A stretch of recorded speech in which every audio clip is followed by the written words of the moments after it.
Je m'appelle Marine et chaque semaine, je vous partage des récits intimes, d'espoir, de résilience et de confidence sur la maternité et la parentalité moderne. Je vous promets des histoires vraies, racontées comme elles ont été vécues, sans filtre, sans coupure et sans montage. Pour faire grandir le podcast, il faut s'abonner et nous évaluer 5 étoiles sur votre plateforme d'écoute préférée. Merci pour votre soutien et bienvenue sur Eden Stories.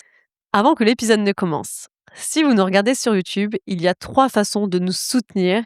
Ces 3 façons pour nous aider à nous améliorer et à nous élever encore plus haut. La première, c'est gratuit, ça prend vraiment 30 secondes. Vous pouvez vous abonner sur Eden Stories sur notre chaîne YouTube. La seconde, c'est que vous pouvez liker nos vidéos pour pouvoir les booster. Et ça nous aide beaucoup pour la visibilité de celles-ci. Et la troisième, vous pouvez vous abonner en premium. Ça coûte 1,49 € par mois. Et ça, c'est pareil. Ça peut vraiment tout changer pour nous. Si vous êtes 200, 300, 400 à le faire chaque mois, ça peut vraiment nous booster à fond et c'est ce dont on a besoin. Merci beaucoup en tout cas pour vos écoutes quotidiennes et pour tout votre soutien. Aujourd'hui, je reçois Marie. Bonjour Marie. Bonjour Marine, Merci beaucoup d'être là. merci à vous de m'accueillir. On s'est rencontrés sur le salon ABC Kids il y a quelques mois. Déjà, ça passe vite. Je crois que c'était au mois de mars. Oui. Et puis, on avait discuté un petit peu ensemble. Je crois que vous avez vu Tony aussi. Et puis, tu nous avais envoyé un mail pour nous partager ton histoire. Oui. Donc, je suis ravie de t'accueillir aujourd'hui pour partager ce temps avec toi. Est-ce que dans un premier temps, tu peux te présenter, s'il te plaît? Eh beh, je suis Marie, donc je vais avoir 26 ans, je suis infirmière, en couple avec, Louis, et nous avons, du coup un enfant qui a aujourd'hui 6 mois et demi, qui s'appelle Ange. Qui est trop mignon. Vous êtes venus tous les 2 avec. Aujourd'hui, on a pu le revoir puisqu'on l'avait croisé sur le salon aussi. Il a grandi. Mmh Il a 6 mh. mois et demi. Il est super éveillé, super souriant et je crois que c'est un des plus jeunes auditeurs d'Eden Stories puisque tu nous as dit que tu nous écoutais beaucoup aussi en voiture quand il était là et voilà, c'est trop chouette de le rencontrer vraiment pour de vrai aujourd'hui. Hem Tu sais qu'ici, on aime bien remonter le temps pour dérouler un peu le fil, de l'histoire. Est-ce que tu peux me parler déjà de ton enfance, des souvenirs que tu en as en tout cas? Alors, j'ai pas eu une enfance très facile. Mes parents, sont restés mariés jusqu'à mes 19 ans, mais c'était, une enfance, conflictuelle, puisque du coup, entre mes parents, il y a eu des gestes, parfois de violence. Donc ça n'a pas été facile de grandir, dans cet environnement puisque du coup, je m'interposais souvent entre 2 et parfois, je recevais certains gestes, du coup à mon égard, ce qui n'était pas facile, surtout au niveau de l'adolescence, forcément et du coup, difficile de trouver sa place, difficile de grandir, comme une enfant. Voilà. Tu as des frères et sœurs? J'ai une grande sœur qui a 4 ans de plus que moi. Elle vivait, du coup avec vous, enfin jusqu'à ce qu'il y ait la Jus séparation, Alors jusqu'à mes 14-15 ans, d'accord. donc parce qu'elle, elle avait rencontré quelqu'un de plus âgé, donc elle est partie, de la maison puisque, justement, je pense que le contexte, familial était plus évident, pour elle, de s'en aller et puis, moi, je suis restée, avec, du coup, mes parents jusqu'à mes, oui, 19 ans. Ouais, donc à partir de 14 ans, tu t'es retrouvée, la seule enfant dans ce foyer-là, entre les disputes et les violences. Mmh. En fait, tu as vu que ça, de tes plus jeunes souvenirs d'enfant, jusqu'à tes 19 ans qui se séparent? Alors, en tant qu'enfant, je dirais que oui. Aujourd'hui, en grandissant et en rencontrant du coup mon chéri, ça m'a permis, de voir les belles choses que quand même, mes parents m'ont transmis. D'autant plus que mon papa est décédé il y a pas très longtemps dans l'année. Chose qui a été, pas facile, mais qui m'a permis de me remémorer du coup, des bons souvenirs, puisque j'avais quand même de très mauvais souvenirs avec mon père et d'avoir rencontré du coup mon chéri, ça m'a fait un gros travail où ça m'a permis, justement de voir, qu'on faisait plein de choses, du sport, enfin on partait en vacances même si souvent ça se passait pas forcément bien, on partait quand même en vacances. On a eu ce privilège-là alors que beaucoup n'ont pas cette chance. Donc oui, aujourd'hui, j'en vois quand même, de belles choses et ça m'a permis d'être la femme que je suis aujourd'hui. Waouh! Déjà, on sent toute la résilience, dans tes mots. Ça doit pas être facile de faire ce travail-là, de malgré tout, de la violence, de pouvoir, se ramener à des beaux souvenirs qui ont existé. Pour de vrai? Et avec ta mère, tu as quelle, relation, aujourd'hui? Est-ce que ça enfin, comment tu as quoi comme image de c'est ta maman? Oui. Alors, j'ai eu longtemps, de la colère envers elle, de pas être partie, puisque à plusieurs reprises, je lui ai demandé de partir, puisqu'il y avait quand même une mise en danger. Aujourd'hui, je lui en veux plus et je suis quand même très, très proche de ma mère, même si, bah, forcément, il y a quelques écarts des fois, mais je suis quand même très proche d'elle et je pense qu'on a une relation quand même assez fusionnelle. Ça a été mon repère pendant plusieurs années où, c'était la femme à qui je me confiais le plus, donc c'est une femme à qui je peux faire, confiance et voilà. Et alors justement, de voir un père, violent dans le couple, même avec toi parfois, quelle image tu avais des hommes en général? Quand tu te construis comme ça, jeune, adolescente, jeune adulte, tu as quoi comme image des hommes? Est-ce que ça te fait peur? Oui. Les hommes me font peur, j'ai du mal, souvent, pour moi, l'homme, c'est le conflit, donc difficile de se construire, bah, justement dans une vie de couple, en ayant une autre image, puisque, beh, l'homme pour moi, c'est quand même l'insécurité, l'abandon, donc forcément ça a créé des peurs de rejet, peurs d'abandon, voilà. Donc compliqué. Mmh. Et malgré tout, tu as rencontré l'amour. Alors, est-ce que c'est «récent» entre guillemets? À quel moment vous allez vous rencontrer tous les 2? Alors, c'est en soi récent, même si nous avons déjà un enfant. Mmh. On s'est rencontrés en 2024, en janvier 2024. Donc moi, ça faisait, quelques mois, voire années que j'étais, célibataire. Je sortais d'une relation difficile, donc bah, j'aimais bien ma solitude et c'est surtout ce qui me convenait le plus puisque, bah, la peur d'être en couple. Pourquoi, difficile? Il y avait des schémas qui s'étaient reproduits? Ouais, c'est ça. Donc bah, forcément, quand on a un passé comme ça, souvent on reproduit les mêmes schémas et bah, j'ai rencontré du coup, Louis en janvier, 2024, en soirée, dans un bar, dansant, à Bordeaux et alors de base, c'était, plus, une copine, qui avait, discuté avec son copain, avec son meilleur ami et finalement c'est nous qui sommes, ensemble aujourd'hui. Alors, il faut savoir que de base, je n'avais pas du tout envie, bah, du coup d'être, avec quelqu'un. C'est toujours comme ça, Exactement. souvent. Et bah, du coup, je le vois là, danser, marcher, je me dis: «Mais qu'est-ce qu'il fait? Pourquoi il nous regarde?» Je comprenais pas parce que, bah, moi j'étais seule avec ma copine qui parlait avec cet homme-là et du coup, bah, je dis à ma copine, «Mais qu'est-ce qu'il fait lui à nous regarder?» Et du coup là, il arrive, vers nous et je lui dis: «Ça va, tu te fais pas trop chier?» Pardon pour les détails. Et je lui dis: «Tu te fais pas trop chier toi dans ta vie?» Et voilà, c'est le premier échange qu'on a eu et finalement on a parlé toute la nuit, jusqu'à 4 heures du matin, ensemble et le lendemain on s'est revus et même histoire. Alors, comme ça avait l'air plutôt de partir bien et il m'a dit qu'il était intéressé. Moi, ça m'a fait peur C'est parce vrai? que j'étais pas prête et en fait, bah, je l'ai gardé en tête.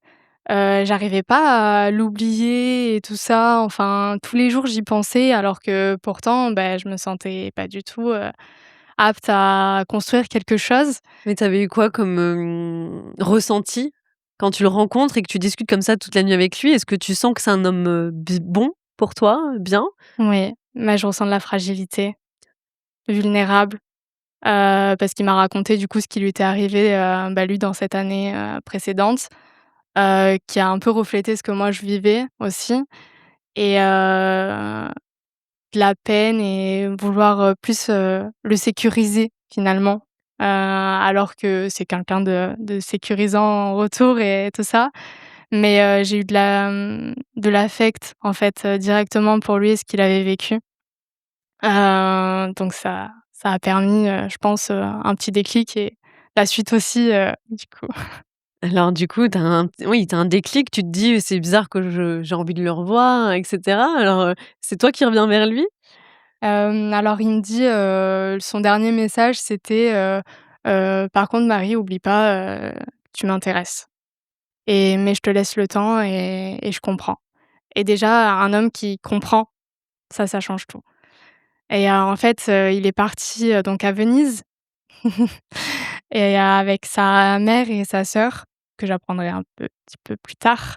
Mais du coup, il met une story, brève, de Venise et de la cathédrale, Sainte-Marie, si je ne me trompe pas, la basilique ou quelque chose comme ça, mais Sainte-Marie.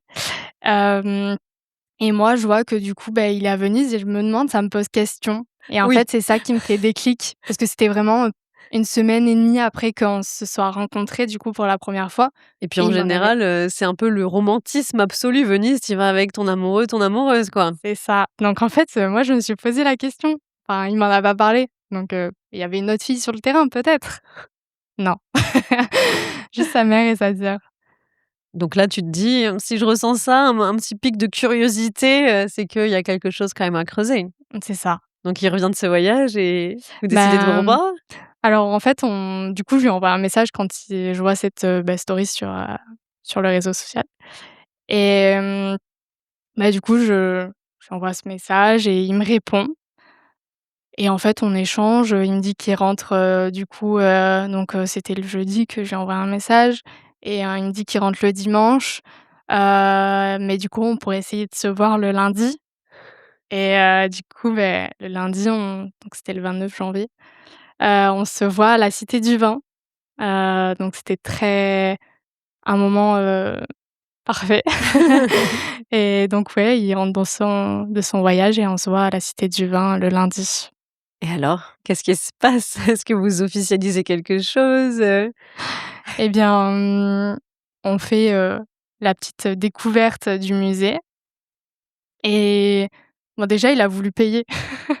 Moi, femme, solitaire et qui n'est pas pour qu'on m'offre des choses, qui n'ai pas l'habitude surtout de ça, bah, déjà, bon, premier pas, c'est ça me fait quelque chose. Et puis en fait, bah, tout le long, on se rapproche, hem et puis, beh, le soir donc je le ramène parce que, bah, il avait eu un accident de voiture du coup, l'année précédente qui lui a pas permis du coup de se véhiculer facilement donc moi je lui ai proposé de le ramener et beh, on a parlé toute la soirée, pendant des heures et on a échangé notre premier bisou. Oh, Voilà. c'est mignon, c'est une belle histoire, dis donc. Parce que là, de suite, tu rencontres un homme qui te fait changer vraiment d'avis, d'idées sur, sur l'amour déjà et puis sur l'homme en lui-même, de ce Oui. qu'il est capable d'offrir, de donner, de sécuriser aussi. Et alors, bon, 2024, ça va vite entre vous? Vous ressentez des choses fortes? Vous avez envie de projets assez rapidement, du coup? Ouais, beh, déjà ce soir-là, on parlait, justement en fait, c'est la discussion qu'on a eue ce soir-là qui a permis, je pense, beaucoup de déclics, envers, moi envers lui et peut-être réciproquement, au final. Puisque, beh, du coup, nous avons déjà, parlé directement ce soir-là d'enfants, puisque, beh, moi, j'étais dans une période où je me disais que je voudrais personne dans ma vie et donc je voulais avoir un bébé toute seule normalement. Donc j'avais déjà entamé des recherches et cetera et j'avais à peu près, ce projet-là, à terme, avec une date un peu précise. Parce que tu pensais que tu allais jamais rencontrer un homme, que tu allais voir capable d'être père, le père idéal, que tu voulais enfin et tu voulais pas reproduire les schémas que tu avais vécu toi enfant, c'est ça? C'est Ouais, pour ça c'est que tu ça. voulais faire un bébé toute Je seule? pensais que je serais mieux en étant maman toute seule, et que je serais capable d'endosser, les 2 rôles, plutôt que de faire vivre, possiblement quelque chose, à mon enfant que je veux pas. Donc déjà tu as cette idée-là, assez jeune quand même? Ouais. Donc je sais pas 22 ans, quelque chose comme ça même? J'avais 24 ans. Ouais, 24 ans, c'est quand même jeune pour se poser ces questions-là et puis pour prendre les devants même sur la chose. Mmh, oui. Donc lui, là, il te rassure sur le sujet? Et beh, il me dit que lui aussi de base, ça lui était passé à la tête, de faire un bébé tout seul. Alors de C'est base, il vrai! l'avait dit en rigolant avec une de ses amies, mais et en fait, c'est là où je me suis dit: «Un homme pour qu'il y pense, c'est qu'il y a quelque chose, enfin, un homme ne pense pas, je pense, à ce genre de choses, de faire un bébé seul, enfin, c'est quand même un sacré rôle pour un homme, je trouve, dans Mmh. la société aujourd'hui. C'est vrai qu'on voit plus, en tout cas, des mamans en parler. Donc je sais pas si c'est parce que c'est une majorité ou si c'est que les papas en parlent pas, mais en tout cas, je suis oui, c'est vrai que c'est rare d'entendre un homme, parler de ça et donc là, bon, vous êtes bien rencontrés quand même tous les 2 si vous êtes un peu dans la même optique et que là, vous vous rencontrez, il y a match, bon, vous vous dites que potentiellement, tous les 2 ça pourrait vraiment, marcher au-delà d'une rencontre amoureuse, Ouais, de devenir bah, parents à 2. c'est ça. Donc en fait, la discussion, elle arrive très vite sur ce sujet-là, même si on se donne, 2 ans, parce qu'on avait justement envie de voyager, de faire d'autres choses. De base, on avait plutôt l'image, un peu, traditionnelle, habiter ensemble, acheter, se marier, et finalement, bon, on n'a pas forcément fait les choses tout à fait dans cet ordre-là, même si les choses sont là, on l'a pas fait forcément dans cet ordre-là. Parce que là, à ce moment-là, toi, tu travailles déjà? Tu Oui, es déjà infirmière? oui, OK. Donc bon, niveau professionnellement parlant, vous êtes, tous les 2. Lui aussi, il travaille? oui. Donc bon, chacun, vous êtes stable là-dessus. Vous aménagez ensemble quand même? Bah, en fait, moi, du coup, j'avais mon appartement de son côté et lui le sien et finalement très rapidement, donc en mai, officiellement, il vient habiter avec moi, dans l'appartement, et à ce moment-là, donc c'était début mai, je crois que c'était le 5 mai, quelque chose comme ça et pour la fête des mères, donc qui était le 26 mai, j'arrête ma pilule, en fait, parce que, du coup, j'ai de l'endométriose. Mmh. Donc ça bon, avec tout ce qu'on sait sur l'endométriose, les difficultés à avoir un bébé et tout ça et c'est surtout que moi la pilule, m'affectait beaucoup au niveau hormonal. En fait, ça me créait des, changements de comportement. Je pouvais très, très vite me mettre en colère ou ce genre de choses. J'avais du mal à contrôler mes émotions et du coup, il m'a dit: «Bah, arrête et advienne que pourra», mais c'était pas dans le projet immédiat. Si ça arrivait, bah, ça arrivait. Si ça mettait du temps, bah, en même temps, c'était pas le projet tout de suite. Donc beh, j'ai arrêté la pilule. Là, ça faisait 4 mois à peu près que vous étiez ensemble? C'est ça. OK. Ouais, Donc vous vous laissez faire la vie. exactement. Qu'est-ce qui se passe? Bah, du coup, on part en voyage, donc bon, bah, forcément, mes règles, mes menstruations reprennent. Donc beh, là, il traverse avec moi, des étapes un peu compliquées de douleurs et tout ça où, bah, j'ai aussi des douleurs articulaires, donc des difficultés à marcher. Donc là aussi, dans l'épreuve, je vois que, bah, il est présent et donc il me confirme, en fait, de mois en jour, que c'est le bon et puis, beh, en septembre, on se pacs. Donc 1re officialisation et puis, beh, en novembre, ouais, début novembre, je tombe enceinte, que je découvrirai que début décembre 2024. Ah oui? Ouais. Comment? En Tu fait, tu as des symptômes? j'avais des douleurs, rénales, avec, des nausées et en fait, j'avais une infection urinaire. OK. Donc bah, jusque-là, enfin, rien d'anormal puisque les symptômes, ça c'est quand même plutôt, signe d'une infection urinaire et beh, SOS médecin quand même, je lui dis, «J'ai quand même, bah, tendance décédant et puis, beh, on a quand même eu des rapports qui feraient que» puisque, bah, à ce moment-là, on était plutôt dans des rapports, pour et bah, du coup, elle me dit: «Bah, je peux vous prescrire la prise de sang» et je dis: «Non, je ferai un test de grossesse». Bah, je fais le test de grossesse et parce que du coup, je devais faire, une IRM ou un scanner, je sais plus, pour mes reins. Parce que du coup, bah, j'ai les reins fragiles, avec beaucoup de calculs et ce genre de choses. Donc fallait, bah, vérifier quand même, que ça se dégrade pas et en fait, du coup, à ce résultat-là, on me dit que j'ai un épanchement dans Douglas. Donc c'est, dans le cul-de-sac de Douglas, c'est derrière, l'utérus, en fait. D'accord. Et donc ça peut être soit signe d'une grossesse extra-utérine, soit prémisse d'une fausse couche, soit, bah, tout simplement que je suis enceinte. Mais il y a rien d'évoquant, surtout que bon, de base, on devait me mettre, un produit iodé et tout, Oh. enfin voilà. Mais je Incompatible fais avec une grossesse, quoi. exactement, sauf que du coup, j'ai fait donc ce test de grossesse pour voir si j'avais le droit ou pas de le faire, qui pour moi était revenu négatif. Le test? Ouais, en fait, c'était les barres, mais je pense que j'avais mal vu. Parce que du coup, beh, 4 jours, donc c'était le 25 et le 3 décembre, du coup, à 4 heures du matin, je ne dors pas et je me dis que je suis enceinte, qu'il faut que je refasse un test. Tu le sens là au fond de toi, Ouais, ouais. Bah, du coup, j'en fais un et dans ma salle de bain, lui, il dort à 4 heures du matin forcément et donc je suis enceinte. Comment tu réagis? Surprise. Surprise, choquée, mais contente et impossible de de cacher ma joie et de me rendormir forcément. Tu le réveilles? Non. Je vais au travail, j'en parle à une amie. Je lui dis: «J'ai fait un test, je suis enceinte» et le soir, du coup, on regarde, l'époque Prison Break et c'était pas du tout comme ça que je voulais lui annoncer. Je vais aux toilettes, je prends le test et je lui mets comme ça devant, donc entre la télé et lui. Ouais, annonce nulle, pas du tout dans les projets d'annonce comme ça. Il bug et tout content, donc on est super content et voilà.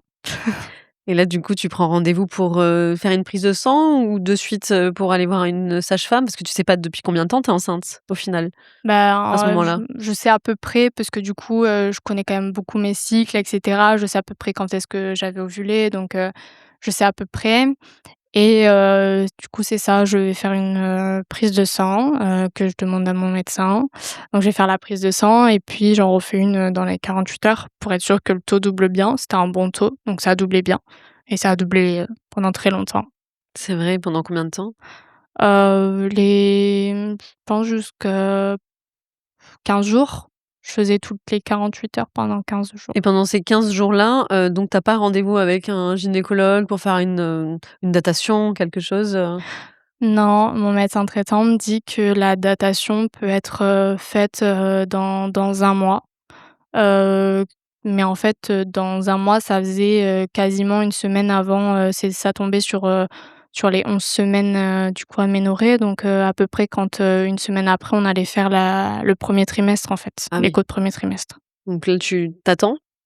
Donc j'attends, arrive Noël, bah, du coup forcément on a envie de l'annoncer à la famille donc on annonce, tout le monde est super content. Ça va être, l'arrière, petit enfant d'un côté et le deuxième pour, heu, pour ma mère. Mais du coup, on est super contents. On part en voyage à Rovaniemi, enfin Oui, vraiment, et tu te sens comment toi? Tu te sens sereine? Tu te sens bien physiquement, alors, moralement? je suis très stressée. Dès le début, je dis à mon médecin que j'ai peur de faire une fausse couche. J'appréhende énormément, je sais pas pourquoi, je me sens, comme s'il y avait quelque chose en moi qui me disait que ça allait pas forcément bien se passer. Toi, à ce moment-là, tu es infirmière, tu es infirmière, libérale, à l'hôpital, Alors, j'ai fait avant de l'hospitalisation à domicile et en fait, entre-temps, j'ai changé pour aller en crèche, histoire d'avoir un tremplin, en fait, pour après rechanger.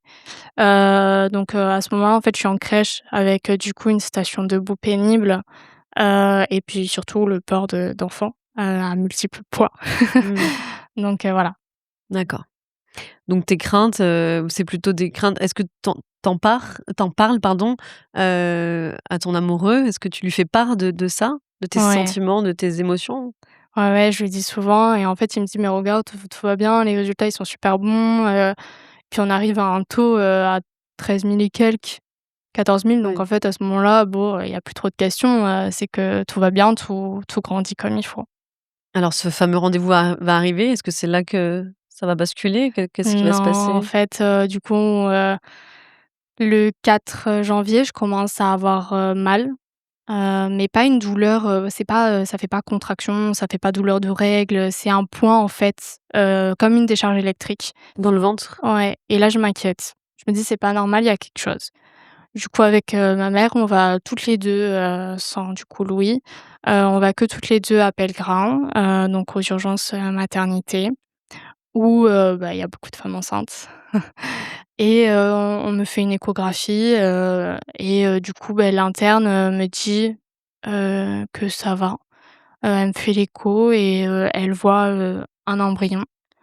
Il y a pas d'activité cardiaque, mais il y a un embryon.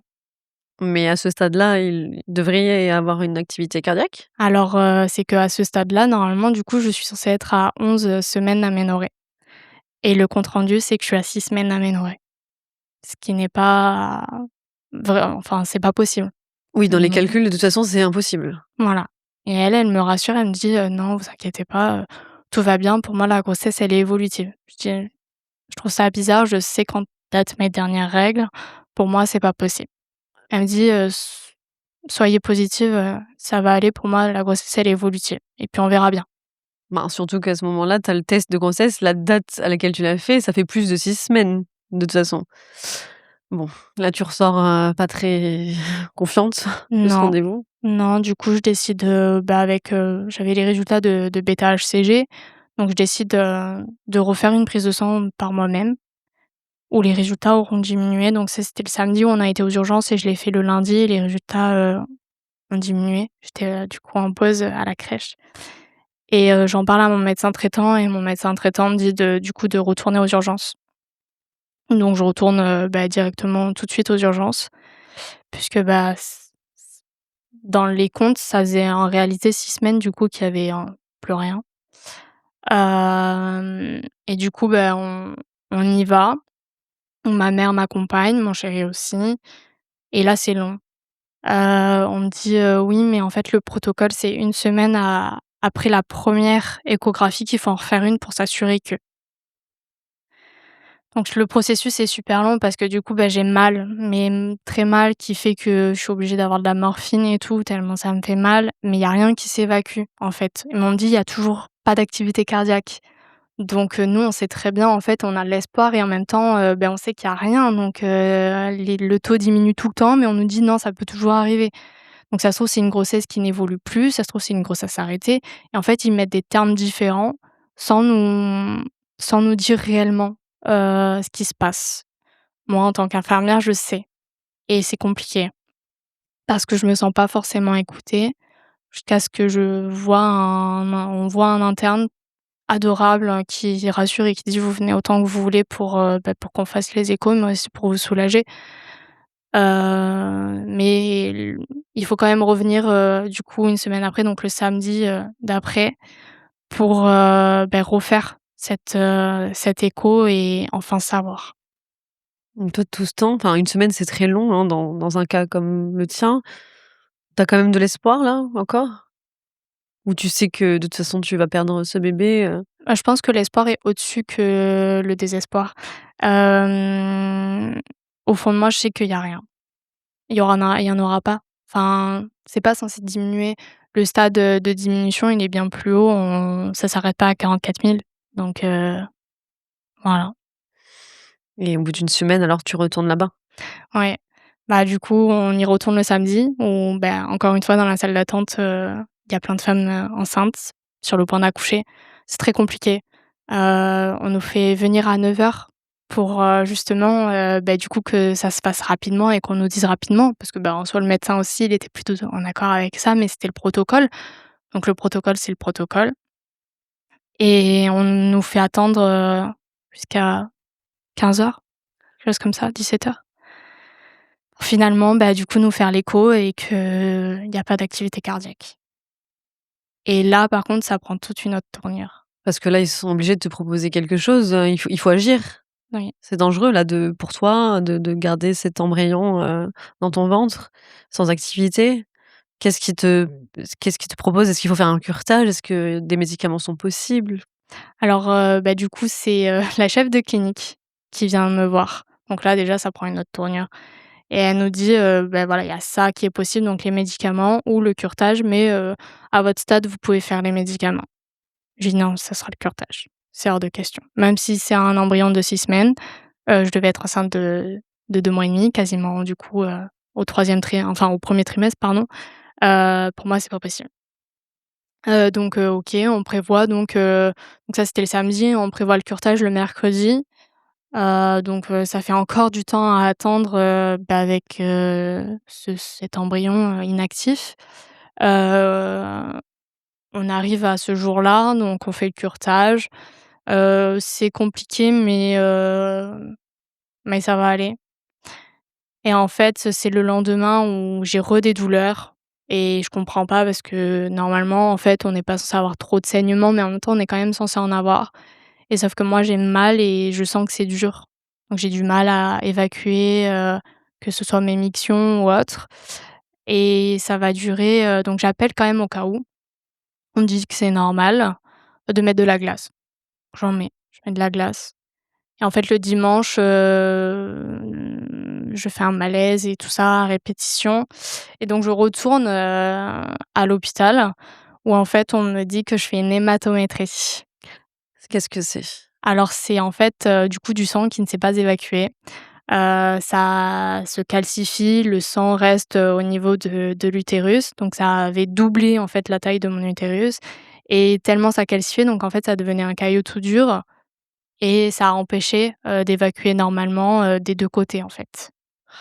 Donc là, reprise en curetage, pour évacuer, sinon, en fait, le il y avait des gros risques, hein, avec une hématométrie, d'infection, Bien sûr. et autres. Donc là, tu repasses sur la table d'opération. Ouais. Est-ce qu'après ça, tu es soulagée? Ça y est, ils ont tout enlevé, Ouais, mais c'est là où c'est le plus dur. Parce que du coup, en fait, je pense que tout ça, c'était pour, je veux encore le garder, et je pense que j'ai fait une hématométrie comme si je ne voulais pas, voir qu'il y avait plus rien. Voilà. Tu te raccroches à quoi là après, cette épreuve, après c'est des vagues en fait, c'est Mmh. tout va bien et puis après ça redescend. C'est un peu les montagnes russes là pour toi, pour vous? Est-ce que tu te raccroches à quelque chose, À notre envie d'acheter. Du coup, on se raccroche à ça, on fait des visites d'appartements, et on finit du coup par, mettre, mettre un petit cœur, on va dire, sur un appartement pour acheter et on se raccroche à ça. Ça vous fait évader un petit peu, et alors est-ce que tu as l'envie, est-ce que vous avez l'envie tous les 2 de après ça, de repartir dans l'aventure, d'essayer de faire cet enfant? Puisque là, c'est arrivé comme ça, tu es Mmh. tombée enceinte, c'était un peu une petite surprise. Est-ce que ça vous a donné envie quand même d'y arriver, d'aller au bout d'une grossesse? Directement, on avait posé la question à partir de quand on pouvait reprendre les essais, en sachant que du coup c'était le 19, janvier, la dernière reprise, du curetage. Donc en fait, on avait la possibilité d'attendre un mois. Fallait attendre un cycle pour, pouvoir, réessayer. Donc chose qu'on a fait, on a attendu, et donc c'était oui dans notre objectif, de réussir à avoir ce bébé. Tu vas retomber enceinte combien de temps après, après ça? En début mars, Début mars, donc assez vite quand même. ouais, Tu vas refaire une fausse couche sur cette grossesse-là. oui tout à fait. Combien de temps, après avoir appris? Déjà, tu l'apprends que tu es enceinte, Alors, ça va être l'anniversaire de Louis, donc j'avais projet de lui annoncer à ce moment-là et du coup, j'avais fait plein de tests de grossesse, tous, positifs et du coup, j'en fais un autre la semaine d'après puisque du coup, ma gynéco m'avait dit d'en faire un après, une semaine après pour être sûre et après d'attendre encore une semaine pour faire la prise de sang et donc je fais le test de grossesse, positif. La semaine d'après, nickel, ça augmente, puisque je passe de 2 semaines à 2 3 semaines. Et du coup, je me dis: «Bah top, je vais aller faire la prise de sang, dès le lendemain». Donc dès le lendemain, je fais la prise de sang, le taux il est pas bon. Je comprends que c'est pas normal parce que, à force, en étant infirmière, forcément, je connais, à peu près les taux que je suis censée avoir et c'est pas bon, donc je me dis que je refais une fausse couche. Donc j'en parle à ma gynéco et on attend, on laisse évacuer. Donc dans la nuit, je refais un test de grossesse parce que je sens que ça va arriver. Donc le test devient négatif et pas loupé, en fait, limite instantanément, je pense que ma tête, elle a accepté, mon cerveau a accepté qu'il y avait plus rien et donc j'ai, en fait, tout évacué, directement. donc là, à ce moment-là, tu es toute seule à être au courant? Tu Non, as non, en non, fait, tu avais parlé j'en ai à Louis? parlé à Louis, quelques jours avant, en fait, parce que du coup, c'est pas très clair, mais je fais la prise de sang et je comprends que c'est pas bon. C'était le lundi, et le mercredi, donc j'en ai parlé à Louis là sur le mardi et le mercredi, j'en ai refait un qui est négatif. Donc la deuxième épreuve, comment vous vous sentez tous les 2? Est-ce que tu as quand même un peu d'espoir encore? Parce que tu me dis: «L'espoir est toujours au-dessus», mais est-ce que là, à ce moment-là, tu te dis quoi? Ça va être compliqué. Parce que si j'en refais une troisième, je sais pas comment je serai. Parce que psychologiquement, ça commence à être difficile. La première m'a beaucoup atteint, parce que j'avais beaucoup d'espoir et puisqu'on m'avait quand même souvent dit que ça serait compliqué. J'aurais j'ai même dit, j'aurais préféré ne pas tomber enceinte et avoir des difficultés à ne pas l'être, plutôt que de subir des fausses couches.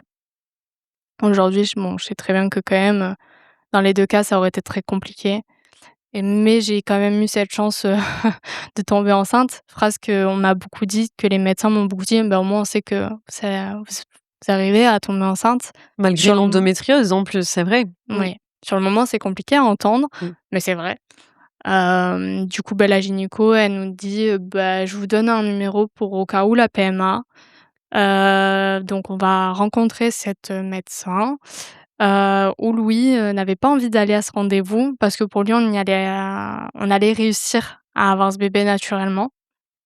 Bah, du coup, on a quand même été faire ce rendez-vous parce que j'en avais besoin. J'avais besoin d'être rassurée, chose que du coup, beh, le médecin nous a bien rassurés en nous disant que par contre, fallait attendre, une troisième fausse couche.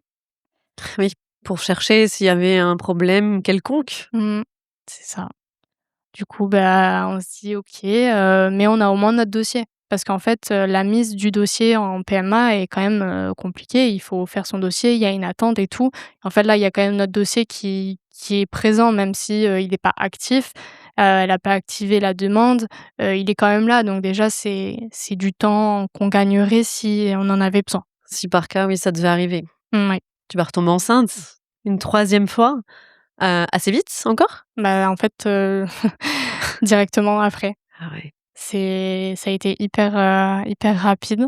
Mais là, est-ce que quand tu vois un test de grossesse positif, encore?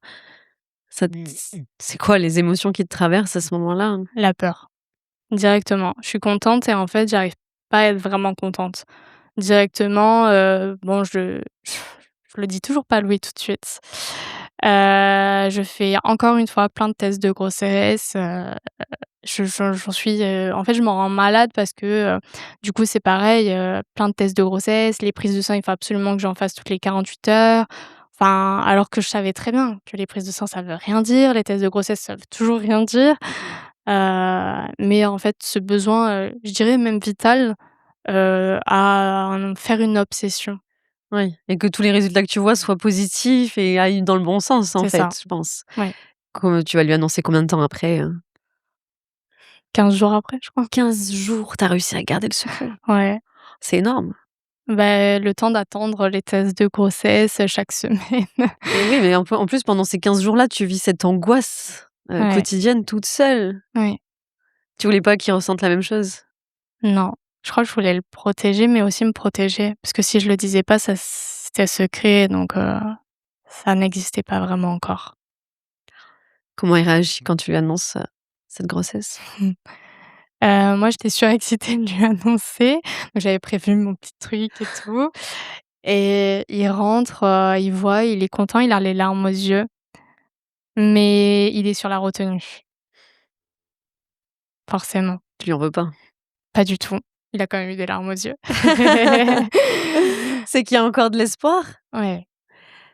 Comment alors là, j'imagine que tu attends, le premier rendez-vous, cette datation avec impatience. Comment ça se passe, ce premier vraiment rendez-vous? La première fois que tu vois l'image s'allumer, l'écran s'allumer? Ben, en fait, vu que la gynéco, savait notre parcours, elle savait qu'il y avait quand même un besoin de faire des échos régulièrement. Donc très rapidement, en fait, à 6 semaines, donc ça devait faire, peut-être 2 semaines après, j'avais déjà l'écho de datation. Donc en fait, ça nous a permis de directement voir. Donc là, bah, rassurée, il y a un bébé. Il y a une activité cardiaque et on pleure, forcément. Il y a des larmes, on souffle, en se disant: «Ça y est, il y a quand même un cœur». Ça change. Ça a dû être un sacré, moment à vivre d'entendre ce petit cœur. Ouais. Là, vous êtes rassurés ou tu as encore de l'inquiétude quelque part, dans ta tête? Toujours de l'inquiétude en fait, je pense que comme tout le monde, on se dit: «Il faut attendre, l'écho du premier trimestre, attendre les 3 mois» et du coup, forcément un peu toujours d'inquiétude, mais sur le moment, ça va. Et alors cette première écho, vraiment la T1, arrive?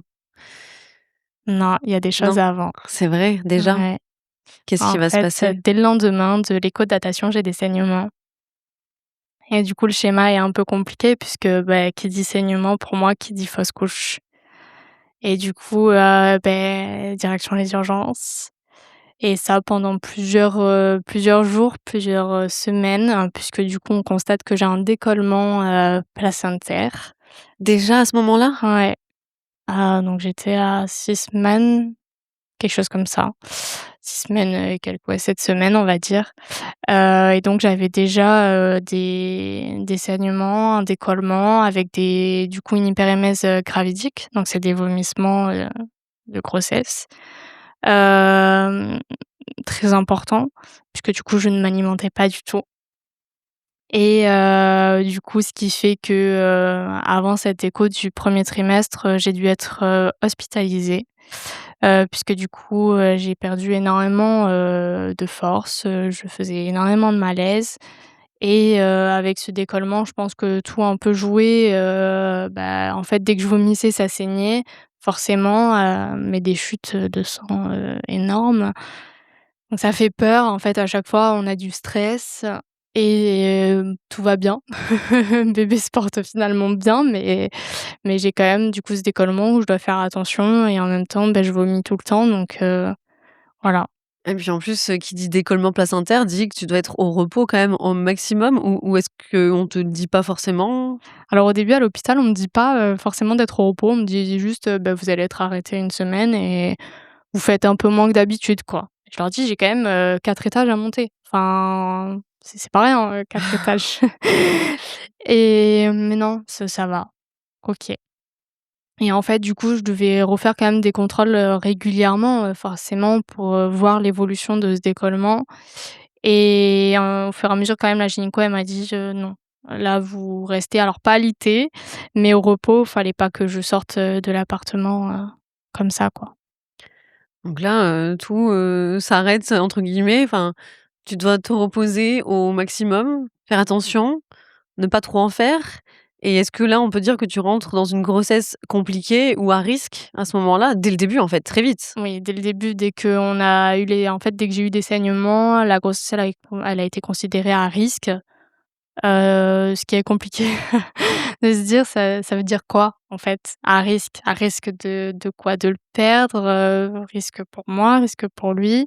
Donc beaucoup de questions finalement, mais bon, après c'est qu'un décollement. Il y a énormément de femmes qui ont des décollements placentaires et pour qui ça se résout, très vite, donc pas de problème, Donc peut-être finalement. tu te raccroches à ça, à tes connaissances Ouais, pour pas trop t'inquiéter. oui, c'est ça.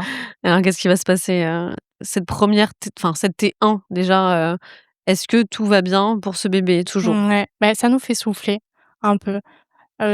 Un bref temps. On souffle parce qu'il va bien, la clarté nucale est top, un bébé hyper dynamique déjà. Ah bah tiens, tu vois? Parce que je disais ça tout à l'heure dans le salon, ouais, il est super dynamique déjà, 6 Ouais, mois et demi, donc il il était bougeait déjà comme ça dans ton ventre. ouais, il bougeait déjà beaucoup. Ce qui est rassurant. Oui, bah, on se raccrochait à ça. Finalement, s'il bougeait pas, ça me faisait très, très vite stresser. Il fallait qu'il bouge. Du coup, il me le fait aujourd'hui. Et donc vous poursuivez, là comme ça, vous préparez son arrivée? Vous Ouais. arrivez quand même tu arrives à te projeter sur une naissance, sur l'arrivée de cet enfant, Ouais, malgré les peurs? je prévois sa chambre, je me dis, «Faudrait qu'on fasse comme ça, la chambre». Je sélectionne des petites photos d'idées et tout ça, chose que j'avais déjà en fait depuis longtemps, mais je peaufine un petit peu et puis, arrive du coup la l'écho de 2e trimestre, hem, où, il y a quand même ce temps où on stresse parce que le décollement il s'est résorbé, mais à tout moment, en fait, on peut nous annoncer encore quelque chose, on n'est jamais vraiment sûr. Surtout que cette, écho-là, elle est quand même très importante pour les mesures et plein de choses, en fait, au niveau du bébé. Ça Donc toi, tu y et vas un peu, bah, tu te sens un peu inquiète, inquiète et en même temps, ma sage-femme, elle est géniale et du coup, forcément, avec elle, je peux tout entendre. Donc on est super contents d'y aller avec Louis et puis on y va et le rendez-vous se passe bien. Donc elle fait les mesures, il est au 36e percentile, donc c'est très bien. Heu Jusque-là, tout va bien, mais elle dit: «Il y a quand même un petit truc qui me chagrine et j'aimerais bien quand même vous revoir dans 15 jours. Donc elle nous revoit dans 15 jours. Elle te dit pas de quoi il en est? Enfin, Si, si, elle évoque que, il y a une mesure où elle est pas sûre. et c'est quoi? Tu te souviens? C'était, sur le fémur avec son périmètre, Crânien? crânien où, il y avait un petit décalage par rapport à avant, en fait, sur sa courbe. Ça t'inquiète ça qu'il y ait un petit questionnement en tout cas sur quelque chose? Ouais, ouais, sur le moment, je me renseigne direct, qu'est-ce que ça peut être? Bah, ce qu'on voit, c'est que ça peut être, souvent chez les enfants qui ont une trisomie. Mais bon, nous, les tests, du coup, étaient revenus négatifs, donc je me dis: «Bon, quand même, ça devrait pas être ça». Mais on est quand même pas serein Mmh, et du coup, ben et il faut attendre de toute ouais, façon. c'est ça. Alors qu'est-ce qui va se passer à ce rendez-vous, ouais? Et beh, elle constate en effet que, bébé ralentit, en fait, dans sa courbe et De qu'il y a une croissance? chute. En fait, c'est même pas il a ralenti un petit peu, c'est qu'il a chuté dans la courbe et en fait, au lieu, d'être, au 36e percentile, là, il était au 3e et pour tout. Donc il y a le périmètre abdos qui était à 10, 12 je crois et tout le reste était, donc au 3e percentile. Elle t'explique à ce moment-là, Ouais, elle dit que, alors déjà le premier rendez-vous, elle nous avait rassurés, mais là du coup sur, du coup l'écho complémentaire, elle, nous dit que, elle va nous diriger vers, le centre, des Dianes, donc à Pellegrin.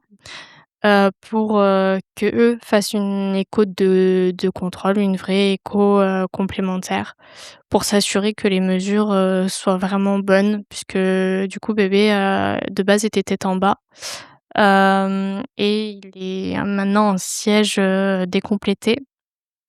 Du coup, elle se dit que peut-être que c'est par rapport au siège qu'elle a du mal à mesurer. mmh, Et elle veut se rassurer, nous rassurer aussi et sur le moment, elle nous rassure, hein. Elle nous dit: «C'est peut-être rien, après vous êtes pas non plus très grands tous les 2, donc c'est peut-être dû à ça mais je préfère quand même, m'assurer et puis avec, vos antécédents, il vaut mieux prévenir que guérir».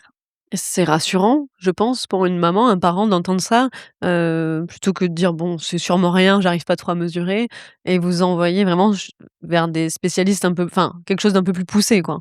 Ça Mmh. te rassure qu'elle ait justement pas de tabou, qu'elle te dise les choses, qu'elle t'explique et surtout qu'elle t'oriente. Ouais, parce qu'en fait, elle me proposait même, que régulièrement, si j'avais des questions ou quoi, de lui envoyer des messages, qu'elle serait là à me rassurer. C'est une sage-femme échographiste, hein. C'est pas une sage-femme, Mmh. qui suit, non, non, c'est une sage-femme échographiste et elle a été là du début à la fin, à me rassurer, à nous rassurer parce que, beh, Louis aussi avait besoin d'être rassuré forcément et du coup, jusqu'à ce rendez-vous-là, quand même, elle a été soutenante, bah, jusqu'au bout, à poser des questions et à nous rassurer. Donc on arrive à ce rendez-vous et en fait, le problème, c'était pas tant le rendez-vous, de mesure, c'était de retourner à Pellegrin. Après tout ce que tu avais traversé là-bas. Ouais. C'était difficile, que ce soit pour Louis ou pour moi, de retourner, là où on nous avait annoncé, bah, du coup qu'il y avait plus de bébé la première fois donc c'était retourner à un endroit négatif et donc qu'est-ce qu'on allait nous annoncer cette fois-là? En fait, on préférait finalement, penser au négatif pour se préparer finalement au pire, pour si on nous dit une bonne nouvelle, qu'on soit un peu content. Un peu. Oui. Alors, ils te font c'est une échographie aussi qu'ils te proposent là? Oui, À c'est ça. ce C'est une rendez-vous-là? échographie hyper poussée, donc encore plus poussée finalement que l'échographie de 2e trimestre, puisque à l'échographie de 2e trimestre, c'est toutes les mesures, mais là, c'est encore plus poussé dans les mesures et donc même constat, c'est même, là, il est en siège complet avec, du coup, il est, au 1er percentile pour tout. Donc il a encore diminué dans sa courbe. Et on nous dit du coup que, au niveau cardiaque, tout va bien, l'échange, entre le placenta et lui, ça va. Donc on sait pas trop. Du coup, va falloir que je fasse une amniosynthèse. À J'étais à 30 semaines d'aménorrhée, Oui, donc parce que c'est tard. risqué de faire déjà une amniosynthèse de base, Ouais, donc là ça te fait peur oui. et c'est la Bah, seule façon de voir, pourquoi il y a c'est même plus un retard de croissance, c'est une chute, je mmh, sais pas comment on peut appeler ça, mais en tout cas là, c'est vraiment en chute. oui. Bah, en plus, c'est surtout qu'à ce moment-là, on nous dit vraiment que c'est passé en grossesse à haut risque puisque, bah, du coup, j'ai déjà des contractions depuis le 4e mois, bébé a un retard de croissance, enfin plus une chute, ouais, dans la courbe, mais ils vont quand même dire que c'est un retard de croissance intra-utérin sévère. Hem, bon, c'est ça fait beaucoup de choses à accumuler et forcément, à 30 semaines, faire une amniosynthèse, on connaît les risques. Heu, bon, Là, on quand ils te disent, grossesse à haut risque, est-ce qu'ils te disent ce que ça veut dire réellement? Est-ce que ça veut dire que tu peux perdre ton bébé? Est-ce que ça veut dire que tu peux accoucher prématurément? ouais, c'est ça. C'est plutôt ça? C'est plus un accouchement prématuré pour, faire, alors soit parce que j'ai des contractions et le travail se met en route, soit parce qu'ils constatent que, il y a un problème au niveau cardiaque, donc ils supportent pas les contractions et ou sinon qu'il ne grandit plus ou grossit plus et dans ce cas, c'est qu'il serait mieux à l'extérieur. Mmh. Ça fait beaucoup de possibilités, Ouais. beaucoup d'inquiétudes. Mmh. Tu vas accepter cette amniosynthèse? Enfin, de toute façon, est-ce qu'on te laisse le choix ou pas? Je sais pas, qu'est-ce que On me tu laisse le peux choix, on nous laisse le choix parce qu'en fait, pour eux, c'est, si vous voulez faire cette amniosynthèse, quelle en est l'échéance? Si vous avez, du coup, si on constate une anomalie, est-ce que vous voulez le garder, ou pas? Vous avez le droit, en fait, de ne pas le garder à ce stade-là. ça vous en parlez tous les 2, que s'il y a quelque chose, une maladie, Mmh. par exemple, une malformation, Ouais, l'impact que ça peut avoir sur votre vie future, sur vos projets? oui. Avec Louis, on en parle beaucoup. On est un couple qui a du mal à communiquer des fois, mais on quand même sur ce genre de choses, on communique énormément et on se comprend énormément sans forcément trop se parler. Hem Et on pour nous, c'est même pas, imaginable qu'il ait quelque chose et donc qu'on interrompe, sa vie. Enfin, pour nous, c'est à ce stade-là, c'était pas possible et justement, en fait, à ce rendez-vous pour la myosynthèse qui était juste le lendemain, hem, on avait le choix, hein, que ce soit le lendemain ou une semaine après, on a voulu que ce soit rapide. Mmh. On nous pose la question, «Dans le cas où il y a quelque chose, vous voulez faire quoi?» Et pour quelle raison vous faites la myosynthèse? Et la phrase que j'ai dite, c'est, «Dans tous les cas, on sait très bien que peu importe le résultat, on l'aime et on le gardera». Alors qu'au fond de nous, on sait très bien qu'après coup, élever un enfant handicapé, c'est quand même compliqué. Mais, les résultats vont être plutôt rassurants, mais il faut attendre longtemps. Puis tu as pas envie d'imaginer à ce moment-là, le pire des scénarios peut-être? C L'examen n'est pas encore passé donc en fait, oui peut-être que tu te raccroches à ça, d'attendre de voir ce qu'il Ouais. en est? Beh, déjà, je me pose plein de questions. Est-ce que ça va être douloureux? Est-ce que, enfin, combien de temps vont mettre les résultats? Parce qu'on nous dit approximativement, mais ça reste Pellegrin. Donc, c'est un hôpital, c'est les résultats, ils peuvent nous dire que c'est dans une semaine. Finalement, on pourra l'avoir que dans un mois, mais je suis quand même à 30 semaines. Enfin, c'est long, Ça peut être très long. bah, L'attente déjà. c'est ça. Puis c'est surtout que je crois que c'était jusqu'à 33-34 semaines que j'avais le droit de enfin, on est quand même, on parle, d'un terme, on est à 7 mois quoi, enfin 6 mois et demi, 7 mois. Comment il se passe, cet examen? Bien, franchement bien, elles sont hyper gentilles, les professionnels, elles sont hyper à l'écoute, elles mettent de la musique, heu, toujours en me disant: «Il est hyper dynamique» parce que du coup c'est sous écho et il a mis un coup dans l'aiguille.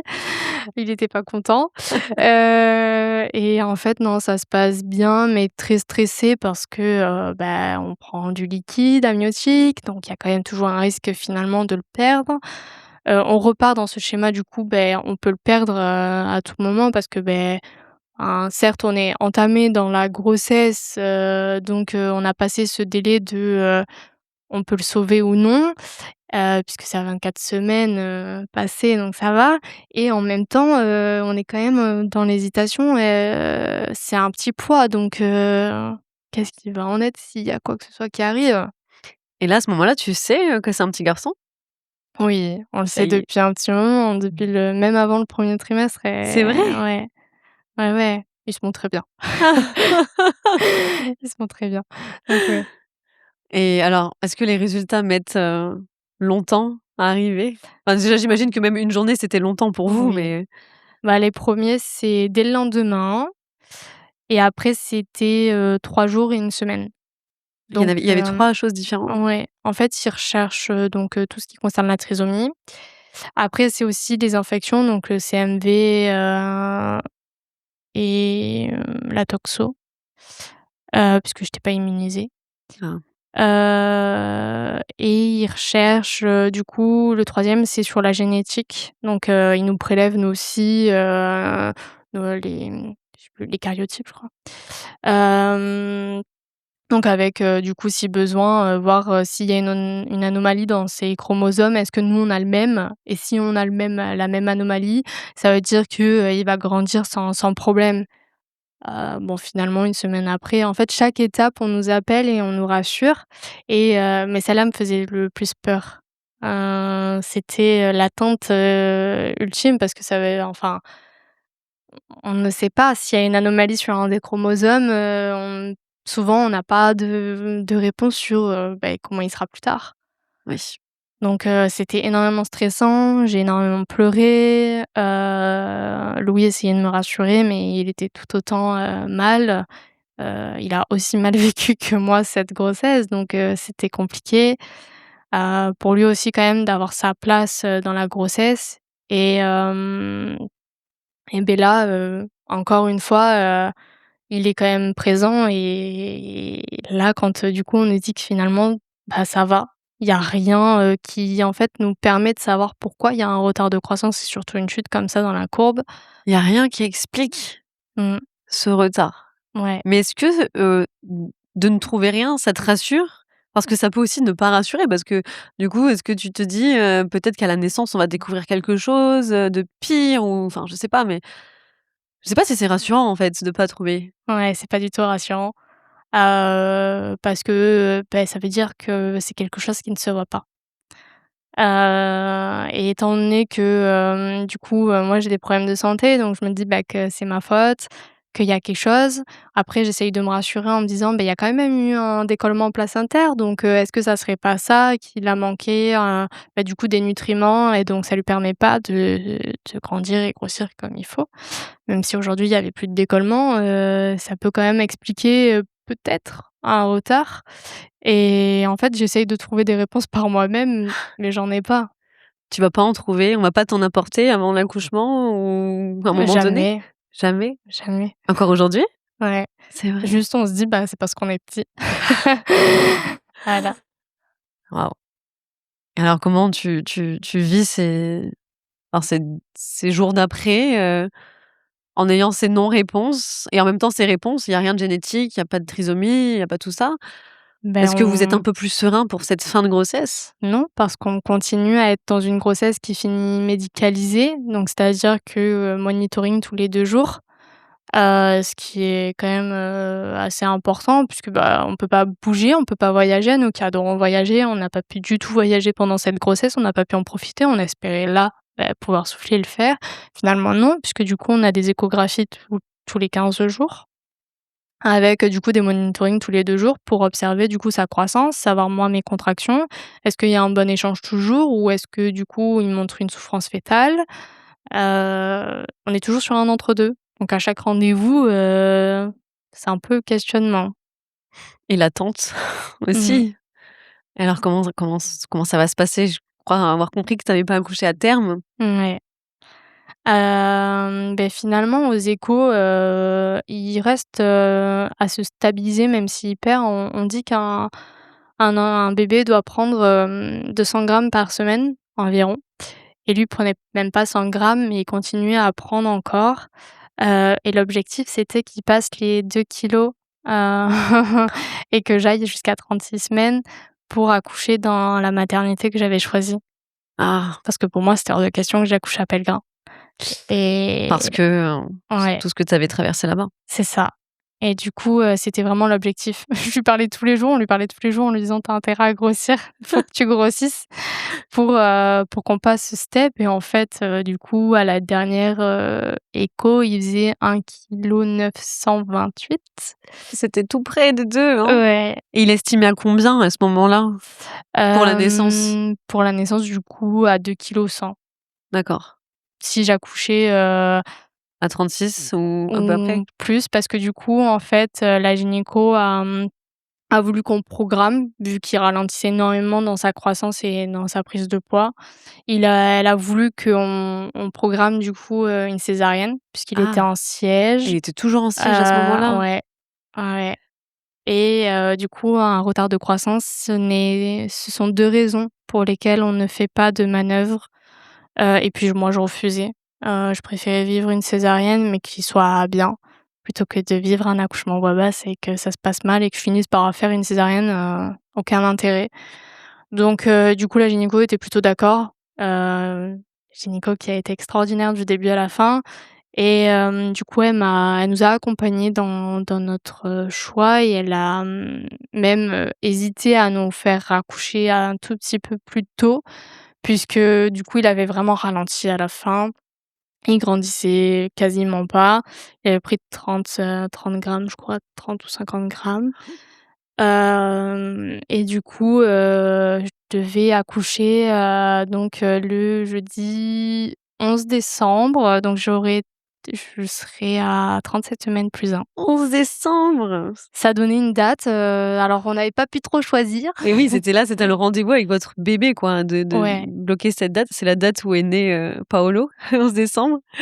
Donc ouais, là, c'est marrant de prendre un rendez-vous pour rencontrer ton bébé par contre, de prendre un ouais. rendez-vous pour une césarienne. Ben là, on se dit: «Ça y est, on va enfin le Mmh. voir». Ouais, tu sais Ça à quoi t'attendre enfin, pas à quoi t'attendre, mais tu sais que ça va être ce jour-là. Mais par contre, je crois que ça s'est pas passé comme ça. non, il en a décidé autrement. Bah, du coup, toujours avec les monitoring, puisque j'ai des contractions et tout, donc fallait quand même surveiller puisque j'avais quand même aussi perdu mon bouchon muqueux, très tôt, à 5 mois de grossesse. Mais on nous dit que le bouchon muqueux, c'est pas grave si on le perd avant et en plus ça se reforme un peu donc voilà. Et puis à une des échos en plus, au niveau des membranes, elles avaient un doute, parce que j'avais peur d'avoir fait une fissure de la poche. Et en fait, non, elles ont eu un doute, mais non. Et finalement, alors là, le jour exactement, je sais plus, mais dans la semaine, donc lui, je fais un peu un spoil. Il est né le jeudi et nous, le lundi donc précédent, j'ai des contractions régulières. Je suis à 35 semaines, passées. Donc bon, on sort d'une prématurité, voilà, on est encore dans de la prématurité, mais les au-delà des 34 semaines, on a quand même espoir qu'il y ait pas de néonate et tout, donc c'est bien. Mais il est encore en siège. Mais il est en siège et ça, c'est le problème. Donc contractions régulières et tout, il faut pas que je perde les os. C'est absolument, contre-indiqué, sinon c'est tout de suite, maternité césarienne Ah, directe. Donc on a souvent été aux urgences, donc de la maternité où je devais accoucher ils me connaissent bien. et c'est surtout que si j'accouchais ce jour-là, je ne pouvais pas accoucher chez eux. Oh. Ils ont pas, ce qu'il faut là-bas pour, Non, ils au cas où. pesaient pas normalement encore 2 kilogrammes et j'étais Ah pas à oui. 36 semaines. Donc c'était quand même 2 C'était vraiment les conditions, conditions, c'était les conditions. Donc elles m'ont fait une écho. Alors à l'écho, il a passé les 2 kilogrammes, OK. Ça c'est chouette, donc c'est un bon point et mais par contre, au monitoring, on voit que j'ai des contractions, régulières. donc là, tu comprends que tu vas accoucher. Bah, non, du coup, parce qu'on me donne un médicament pour ralentir les contractions. Donc normalement, le médicament qu'on donne, pour les menaces d'accouchement prématuré, moi, on me l'a donné, donc à 35 semaines et quelques pour, que j'attende jusqu'au 11 décembre, en fait, pour faire ralentir le travail. Mais j'étais pas vraiment, on va dire, en travail puisque mon col bougeait pas. Il était fermé, long, D'accord. rien qui pouvait penser que. Donc là, tu rentres chez toi? Je rentre chez moi, il est minuit, parce que du coup on y a été le soir. Je rentre, il est minuit. Elles me l'ont donné à 23h le deuxième médicament parce que c'est avec 2 comprimés et le deuxième, donc elle me le donne et en fait, je rentre, il est minuit et demi, quelque chose comme ça avec Louis et on rentre et en fait, j'ai des contractions. OK. Malgré la deuxième prise de Ouais, médicaments en plus? ouais. Et ça, il t'avait indiqué que, si par contre ça recommençait, il fallait partir à la mater ou pas? Non, en fait, là, on était dans un autre monde avec lui et on s'est dit: «Bon, on attend. De toute façon, demain, donc c'était le mardi, j'avais mon monitoring, donc je verrai Mmh. avec la sage-femme, libérale, on verra bien, enfin, c'est pas grave, j'attends moi». On me Mmh. dit que c'est bon, Mais que c'est j'ai des mon col qui est contractions fermé. douloureuses? Ouais. Ah ouais, en Alors je suis plus? quelqu'un qui a quand même, les douleurs, ça se voit pas vraiment et donc voilà, forcément avec C'est l'endométriose, ça, je pense souvent. que voilà et du coup, ça se voyait pas vraiment que j'avais mal donc même la sage-femme libérale, elle se posait vraiment la question si j'avais vraiment des contractions. Bon, elle fait le monitoring, tu te doutes bien que non, elle a bien vu qu'il y avait des contractions, elle a vérifié mon col qui n'avait pas bougé, qui était fermé, long. OK, bon, très bien. Et puis, dans la soirée, ça va mieux. J'ai moins de contractions, donc je me dis: «Bah, il m'a fait petite alerte, une petite blague, quoi».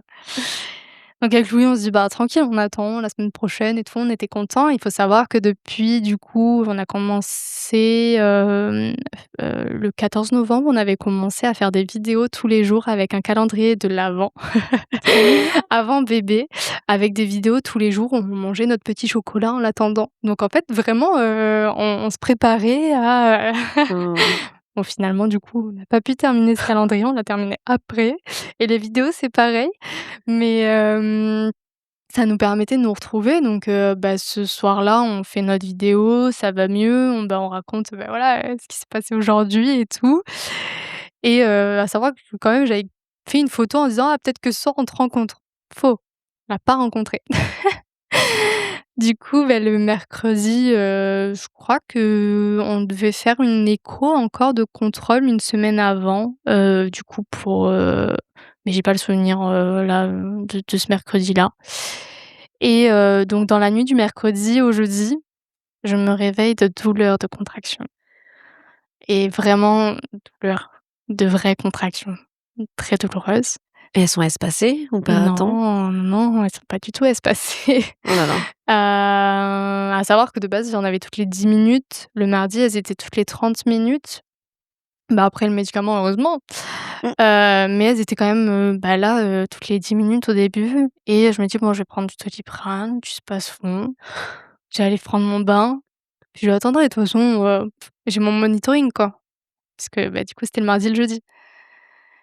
Du coup, avec Louis, on était vraiment en détente, de se dire: «C'est bon, on a une semaine donc ça va, tranquille».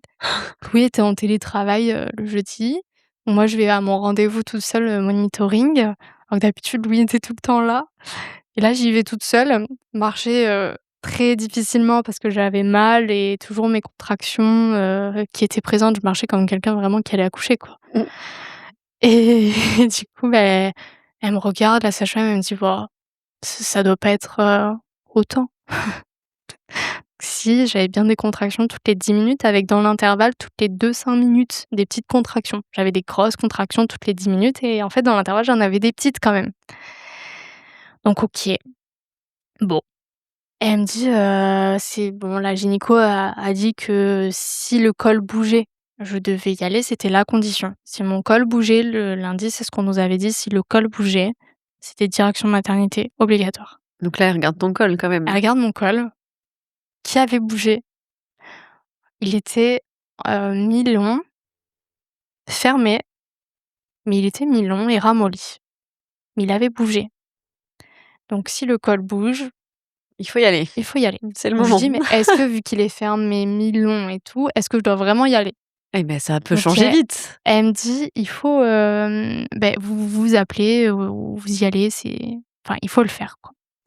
Donc c'était le matin et moi, je prends mon temps à midi. Donc j'avais rendez-vous à 10h, à midi seulement, j'appelle la secrétaire de la gynéco et elle me dit: «Si, si, il faut y aller». OK, bon, moi je prends mon temps. Je fais les allées-venues dans l'escalier parce que du coup, on a quand même un duplex, donc je fais les allées-venues, je nettoie, comme si de rien n'était, comme si j'étais persuadée que j'allais pas accoucher ce jour-là et Louis me dit: «Bon, je peux terminer à 16h, donc on partira à ce moment-là, sauf si vraiment, tu as vraiment des Mais contractions». ça te faisait pas flipper qu'ils soient en siège et que peut-être que là, ça allait s'activer, Non, quoi? je crois que là, en fait, comparé à tout ce qu'on avait vécu dans la grossesse, je crois que j'ai voulu arrêter le temps. Je crois que je me suis dit: «Bah, de toute façon, encore une fois, on va nous dire que c'est pas le jour» ou encore une fois, bah, de toute façon, le col, il est fermé donc bon. Vous finissez par arriver là-bas? Ouais, à 16h30, on arrive là-bas et elles comprennent pas pourquoi on est là. Ah, Elle dit: «Mais au monitoring, on voit pas de souffrance fœtale». Je dis: «Mais c'est pas pour les souffrances fœtales qu'on vient, c'est parce que j'ai des contractions». Que la gynéco, elle a demandé à ce qu'on vienne, heu, vérifier mon col puisqu'il avait bougé et que, c'est un bébé en siège avec un retard de croissance donc il y a quand même du risque. Je dis: «Bon, ben, on va vérifier ça». Ah, elle vérifie, oui, oui. Ah bah, j'avais des contractions toutes les 10 minutes, toujours dans l'intervalle, pareil, des petites contractions. Elle vérifie mon col, il est ouvert. ah, Effacé, donc déjà entre, 10h et 16h, le col il avait bougé. ah Pas oui. de beaucoup, mais il avait quand même Enfin bougé. bon, ça veut dire que le travail avait quand même bien commencé. Ouais Et alors comment là, ça y est, tu te dis: «Ça y est, c'est aujourd'hui ou demain», mais et ça beh, va elle me arriver. dit, «On va voir avec la gynéco quand elle va arriver» et en fait là, les contractions je sais pas, il s'est dit: «Allez, j'augmente le Ça travail». s'accélère. Toutes les 5 minutes, à toutes les 2 minutes, toutes les minutes. Donc là, en fait, alors, je suis quelqu'un qui soufflait et après, ça se voyait pas, mais j'en avais toutes les minutes. La gynéco, elle arrive, alors déjà, on nous dit: «Allez chercher», elle dit à Louis: «Allez chercher les étiquettes accouchement». Donc déjà là, Ouais, on comprend qu'il y a quelque chose. on va partir Que en salle. jusque-là, c'était juste des étiquettes monitoring. Là, c'est étiquette accouchement, il y a un truc. Et du coup, bah, le temps que la gynéco arrive, Louis arrive, ils se croisent. La gynéco rentre, elle dit: «Ah oui, quand même! Ah oui!» Elle regarde le monitoring, elle dit: «Bon, beh, il veut arriver, beh, on va le faire sortir». Mais alors du coup, il te propose quoi? Césarienne Césarienne, quand même? obligatoire. Obligatoire? Ouais, césarienne obligatoire. Donc là, on se dit: «OK». Elle dit: «Je préfère que ce soit là, que dans la nuit ou dans le week-end, et qu'il y ait quoi que ce soit. Je préfère que ça soit fait, comme il faut, dans le calme, que ce soit elle». Moi, je voulais que ce soit elle et Est-ce voilà. que Louis a le droit de t'accompagner? Ouais. Ah. Donc il est, je sais pas 18h quelque chose comme ça, donc 1 heure et demie qui s'est écoulée où on nous dit, l'auxiliaire nous dit: «Est-ce que vous avez compris que vous allez être parents?» Et oui, du coup, on commence à avoir les larmes et on se dit: «Ça y est, genre là, c'est maintenant là». Et du coup, en fait, ça va très vite parce que le temps de me préparer, le temps qu'elle, elle prépare la salle, j'ai ce moment où, de la salle de pré-travail à aller, du coup au bloc, je marche, alors Louis est avec, l'auxiliaire, la gynéco elle est tout devant et moi je suis derrière avec mes contractions à marcher et à parler à mon bébé dans mon ventre, à le bouger et à lui dire: «Ça y est, c'est là» et là je me refais toute la scène de la grossesse et de me dire: «C'est le moment là, je vais vraiment le rencontrer, mais est-ce qu'il a vraiment envie de sortir?» Et là je posais des questions en me disant: «Est-ce qu'on va pas le faire sortir alors qu'en vrai il a pas envie?» Enfin, là, je commençais à douter, à avoir peur et en même temps, je me suis dit: «Mais on va le rencontrer, quoi». Du coup, ben, on va dans ce bloc, je fais un dernier bisou à Louis et puis, bah, du coup, c'est le moment. Alors? Est-ce que tu peux le voir? Est-ce qu'il te le pose sur toi? Et beh, donc, elle commence la césarienne, donc déjà, j'ai le droit à choisir ma playlist, tellement paniquée que enfin, tu choisissais. Et avec Louis, on est très connectés à ce moment-là. Elles nous ont proposé de filmer, la césarienne, on a refusé. On voulait vraiment être dans notre bulle et j'étais noyée dans le regard de Louis qui a les yeux bleus. Et là, elle me dit: «Ça y est, il est là» et elle le sort, on entend un «et» comme ça et qu'il a le double cordon autour du cou, donc très serré et qu'il est tout bleu. Du coup, elle nous le montre, Il ressemble à un avatar, mais un avatar.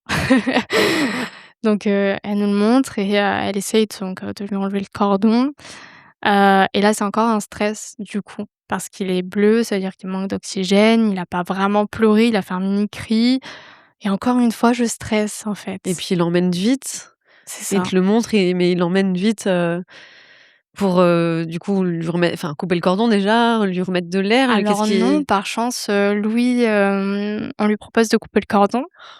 Ah donc Louis coupe le cordon. Bon, dans ce domaine-là, mmh, Louis, me voit, entièrement, derrière, le derrière le voile. champ? Ouais, donc en fait, il voit tout. Il voit que du coup notre bébé, notre fils, fait pipi partout, donc sur moi, sur les soignants, tout partout. Il va bien quand même, donc même s'il est bleu et qu'il manque d'oxygène, il va quand même bien. L'auxiliaire le met sur le côté, moi je réalise pas, donc Louis me dit: «Il est là, il est à côté», donc je le regarde et l'auxiliaire qui s'appelle Rose, m'a dit, je vous fais, faire un bisou et après on l'emmène au pédiatre parce que quand même, on n'est pas très rassurés, on a besoin qu'il le regarde». Donc je lui fais, un bisou là très vite et du coup il part avec Louis, avec le pédiatre et Louis revient, il me dit qu'il va bien et moi par contre ça va pas. Toi, ça va pas? En fait, du coup, j'ai un problème cardiaque, donc il faut savoir que le médicament qu'ils mettent pour les contractions, pour refaire, le travail du coup de l'utérus pour qu'il revienne à sa place, c'est problématique quand les personnes, elles ont des problèmes cardiaques et du coup, moi, j'ai commencé à ne pas me sentir bien, à vomir et tout ça, et donc je leur ai dit: «Là, ça va pas, ça va pas». Et Louis, il était là et pour lui, c'était, me revoir pas bien et tout, c'était compliqué. Je lui ai dit: «Non, vas-y, c'est bon, notre fils, il a plus besoin de toi que moi, moi, ça ira». En vrai, ça allait pas, mais je pensais que j'allais partir vraiment. Tu te sentais partir, Ah, je me sentais pas bien et puis la manière dont j'étais bougée dans tous les sens, bah, c'est une césarienne, quoi. mmh. Mais je me sentais vraiment pas bien, je sentais que je partais et la gynéco, elle a dit: «Mais vite, donnez-nous quelque chose, faut arrêter le médicament, faut le mettre en pause, et il faut quelque chose là pour ses vomissements». La pauvre, elle fait que vomir et quand on sait comment se passe une césarienne, j'aurais pu m'étouffer avec mon propre vomi, Bien sûr, toi, tu es allongée, tu peux pas bouger, en fait, le temps qu'ils te recousent, c'est ça.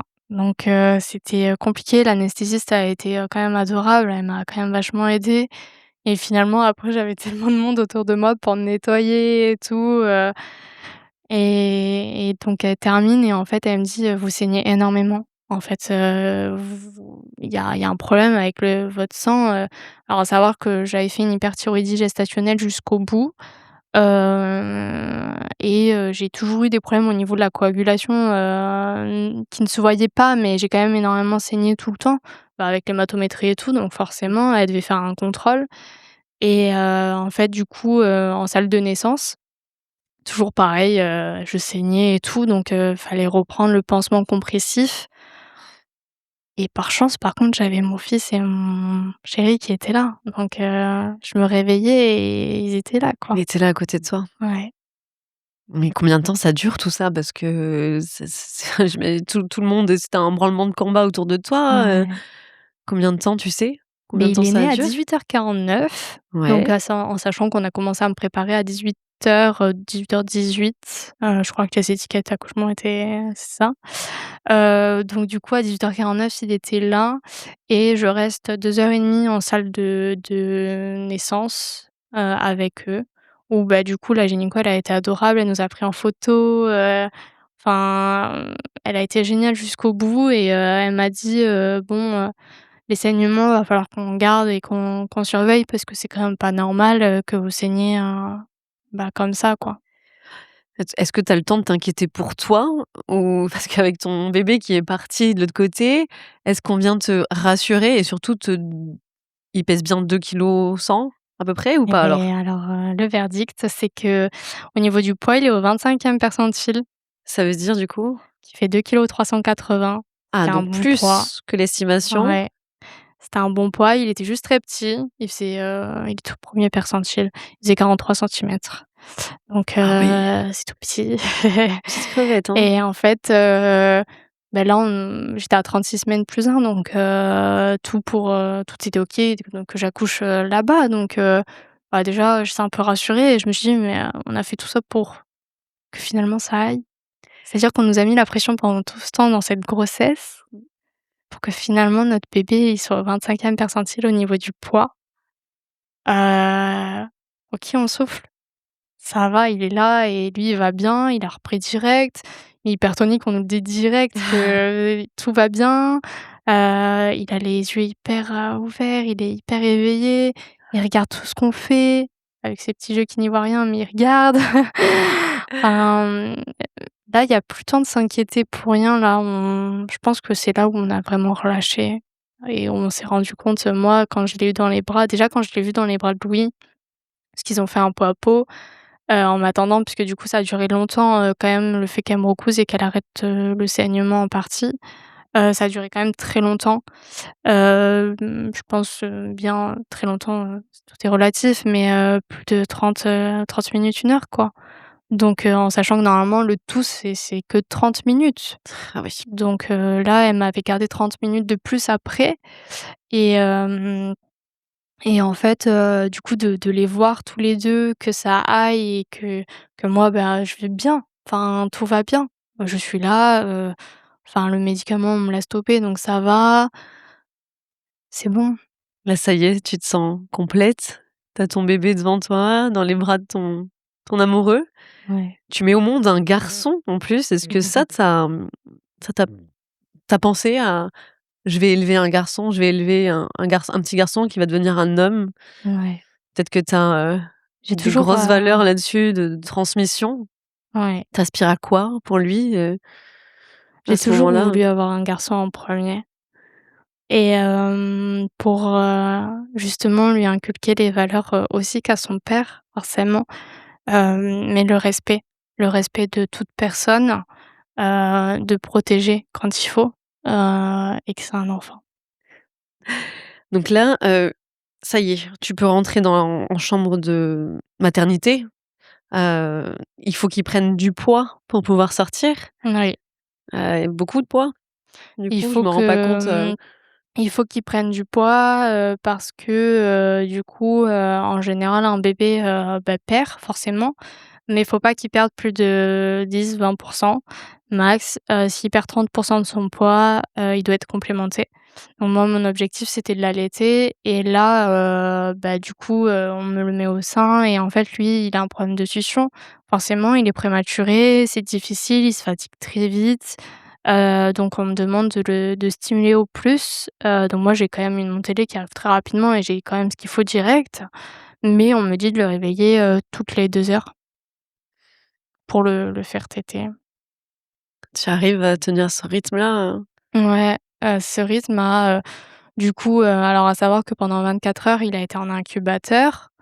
Après pendant 3 jours, il a été en berceau chauffant, mais toute la nuit où il a été en incubateur, c'était très compliqué pour moi de le prendre parce qu'avec la césarienne, j'avais pas le droit de bouger, donc je devais tout le temps demander à quelqu'un de m'aider de le mettre au sein. Il y arrivait pas, on m'a mis des bouts de sein.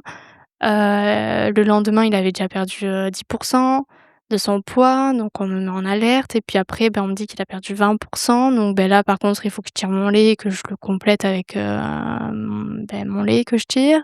Donc c'est toute une organisation. La nuit, j'ai le droit de le réveiller toutes les 2h30, 3 heures. Mais le temps que je tire, le temps que je le fasse téter, le temps que je le complémente avec les dalles et tout, finalement, je dormais pas beaucoup. c'est du stress encore, tout ça, Ouais. est-ce qu'il combien de temps ça va durer, Déjà, il est arrivé à 2 kg 100 et en fait, l'objectif, c'était que, il reprenne donc si le une voilà, dès qu'il l'aurait repris, qu'il serait, surtout sevré en berceau chauffant, là, on pourrait commencer à peut-être envisager une sortie dans les jours qui suivaient. Donc heureusement, donc le dimanche, on l'a sevré en tout, on faisait plus de dalles, il y avait plus besoin, il avait repris un bon poids, même si on nous disait tout le temps: «Oui, mais c'est un 36 semaines, faut faire attention, il est tout petit et tout». On nous l'a rabâché un million de fois que c'était un 36 semaines, mais c'est un 36 semaines qui va bien. Ah Enfin, oui. c'est pas un vrai préma non plus. C'est un préma, oui, mais c'est un préma qui se porte bien. Donc en fait, on nous a mis le stress encore à la maternité en nous disant qu'il était préma, que c'était un 36 semaines, qu'il fallait faire attention. La maternité, par contre, le personnel a été incroyable, mais c'est après, en fait. On nous a fait stresser quand on est rentré le donc on a pu rentrer le mardi. Ils nous ont posé la question si on voulait rentrer le mardi ou le mercredi. Est-ce qu'on se sentait mieux de rentrer le mercredi? Parce on avait encore un peu besoin de leur accompagnement et nous, on a dit: «Non, non, on veut rentrer, il va bien». On a besoin de se retrouver tous les 3, d'être bien, de dormir, dans notre lit et de commencer cette vie à 3. Vous rentrez chez vous à 3, ça y est, Ouais. avec ce bébé, tant espéré, tant attendu, qui a un beau prénom. Il porte bien son prénom, il s'appelle Ange. Oui, C'est un prénom que vous avez choisi, ensemble, qui a certainement c'est une grosse signification pour vous? ouais, et bien, ce prénom n'a pas été choisi à la suite de tout ce qu'on a vécu, mais a été choisi bien avant.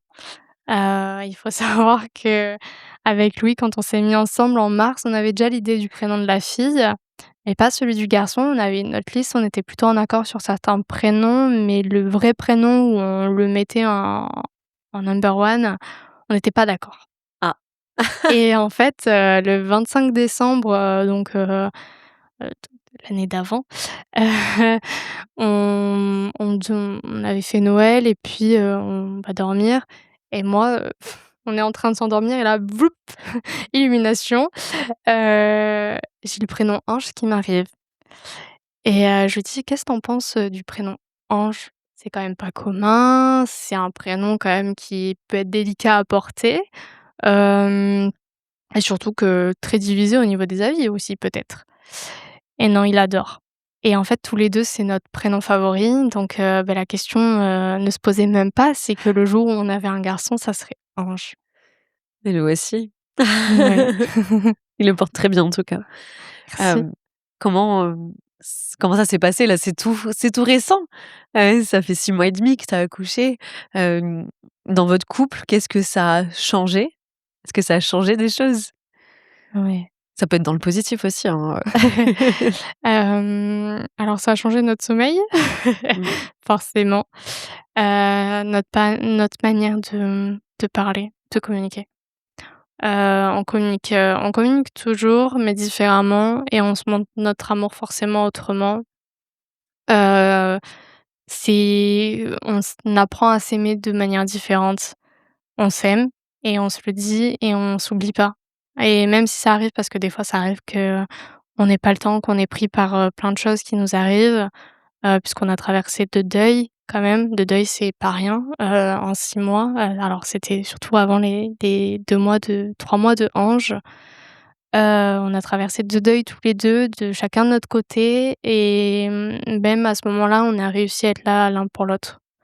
On a été pris dans notre peine, tous les 2, mais on a quand même su montrer notre amour l'un pour l'autre et justement en étant, là et présent, à l'écoute et c'est ça qui fait notre force, c'est qu'on peut se dire les choses, même quand Ange, pleure et nous fait la misère. Il est quand même, présent et je suis quand même, je pense et j'espère, présente et à la hauteur pour lui et de ses attentes et on se montre du coup notre amour, oui, de manière différente forcément. Et il faut aussi, se laisser le temps de chacun trouver sa place, mais je pense que vous êtes sur la bonne voie, c'est Mmh. sûr, c'est évident. Qu'est-ce que tu aimerais que ton fils, dise de toi quand il sera un peu plus grand? Que sa mère elle est forte. Que, parce que je suis quelqu'un qui voit toujours, après la pluie le beau temps et parfois qu'il espère beaucoup en ce moment, des fois quand c'est compliqué et j'aimerais qu'il me trouve forte, courageuse et surtout que, j'ai tout fait pour, lui le protéger. Jamais de choix qui le mettent en danger. C'est un peu tôt pour, poser cette question, mais à l'avenir, quand tu te projettes, dans les futures années, ou prochains mois, hein, je sais pas. Nous, on a fait tout ça très vite, mais est-ce que tu sens complète aujourd'hui à 3 ou est-ce que c'est un désir pour vous 2 d'agrandir plus tard la famille? Ouais, on a toujours parlé d'avoir d'autres enfants. Hem, Louis en aimerait 2. Bon là, on n'est pas d'accord, donc il va falloir qu'on Ah. travaille. Moi, j'en aimerais 3.